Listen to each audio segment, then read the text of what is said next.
వచ్చే కేంద్ర బడ్జెట్లో బీసీలకు 2 లక్షల కోట్లు కేటాయించాలని రాజ్యసభ సభ్యుడు ఆర్ కృష్ణయ్య కేంద్ర ప్రభుత్వాన్ని డిమాండ్ చేశారు. గత బడ్జెట్లో బీసీలకు 2000 కోట్లు కేటాయించి బీసీలకు తీవ్ర అన్యాయం చేశారని ఆరోపించారు. ఇక హైదరాబాద్ కాచిగూడలో బీసీ సంక్షేమ సంఘం జాతీయ ఉపాధ్యక్షుడు గుజ్జ సత్యం, కన్వీనర్ గుజ్జ కృష్ణ అధ్యక్షతన సమావేశమయ్యారు. ఈ సమావేశంలో ఆర్ కృష్ణయ్య ముఖ్య అతిథిగా హాజరయ్యారు. కేంద్ర బీజేపీ ప్రభుత్వం అంబానీ, అదానీలకు 1000 కోట్లు కట్టబెడుతూ బీసీలపై చిన్న చూపు చూస్తోందని ఆర్ కృష్ణయ్య విమర్శించారు.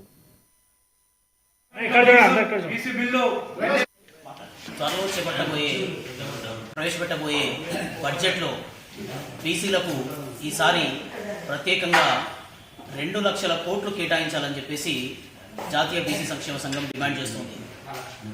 గత కొన్ని సంవత్సరాల పోరాటాల్లో కూడా మేము ఎన్నో పర్యాయాలు బీసీలకు జనాభా దామాషా ప్రకారం బడ్జెట్లో భాగం ఉండాలని చెప్పేసి మేము పోరాటం చేస్తున్నాం. మరి మీరు గత బడ్జెట్ను పరిశీలిస్తే